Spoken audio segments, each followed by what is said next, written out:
আমরা রসায়নগুলো পড়ি কি নিয়ে? এই 118টা যে মৌল আছে মূলত রসায়নের সকল কিছু কিন্তু এই মৌলগুলোকে নিয়ে। 118টা পরমাণু আছে, এইগুলো তো এক ধরনের পদার্থ, তাই কি না? তো এই পদার্থগুলো কত ধরনের আছে এই বিষয়গুলো খুবই ইম্পর্টেন্ট এমসিকিউর জন্য। যেমন আমি ডান পাশে লিখে রেখেছি, দেখো ভৌত ধর্ম অনুযায়ী ধাতু, অধাতু এবং উপধাতু যে সকল পরমাণু রাসায়নিক বিক্রিয়ায় ইলেকট্রন দান করে, ঠিক আছে? আর যখনই ইলেকট্রন দান করে পজিটিভ আয়ন হয়, মাথায় রাখবে, একসাথে দুইটা জিনিস বুঝাই দিচ্ছি। পজিটিভ আয়ন গঠিত হয়, ঠিক আছে? তখন তাকে কি বলা হয়? তাকে বলা হয় ধাতু, ঠিক আছে? তাহলে আমরা এখন উদাহরণস্বরূপ যদি যাই, যেমন হচ্ছে কি সোডিয়াম, তারপরে কি ম্যাগনেসিয়াম, এগুলো কি করে? ইলেকট্রন যখন রাসায়নিক বিক্রিয়া গ্রহণ করে তখন ইলেকট্রন এগুলো দান করে। যেমন সোডিয়াম কি করে? একটা ইলেকট্রন দান করে পজিটিভ 1 হয়। তারপর হচ্ছে ম্যাগনেসিয়াম দুইটা ইলেকট্রন দান করে কি হয়? পজিটিভ 2 আয়ন হয়।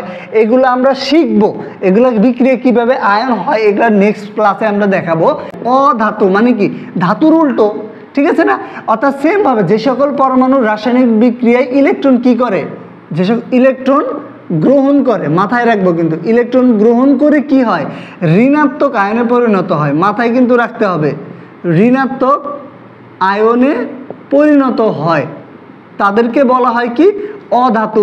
সংক্ষেপে লিখলাম, এগুলো বুঝবা, বয়স হয়ে গেছে।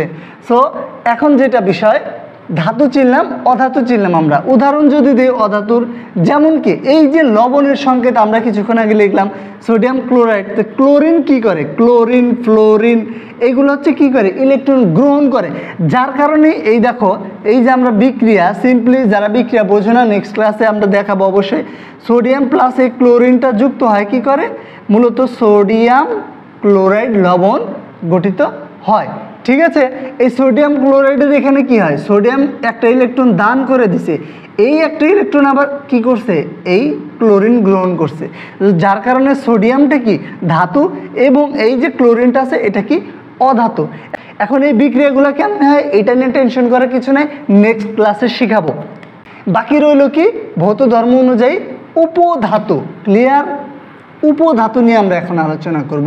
উপধাতু কি? এই দুইটার মাঝামাঝি পর্যায়ে, অর্থাৎ যেটা ধাতুও না অধাতুও না।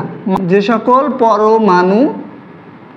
সকল পরমাণু কি ইলেকট্রন গ্রহণ বা বর্জন কোনোটাই করে না, গ্রহণ বা বর্জন কোনোটি করে না, ঠিক আছে না? তাহলে গ্রহণ বা বর্জন কোনোটি যেহেতু করে না, তার মানে উদাহরণস্বরূপ যদি আমরা যাই, কার্বন, সিলিকন, জার্মেনিয়াম আছে না? এখন এইটা কেমনে গ্রহণ করে না, কেন বর্জন করে না, এগুলো নেক্সট ক্লাসে কিন্তু বিক্রিয়ার মাধ্যমে সহজেই বুঝাই দেব। Clear? So carbon, silicon, germanium উপধাতু, এগুলো মাথায় রাখবো আমরা, ঠিক আছে?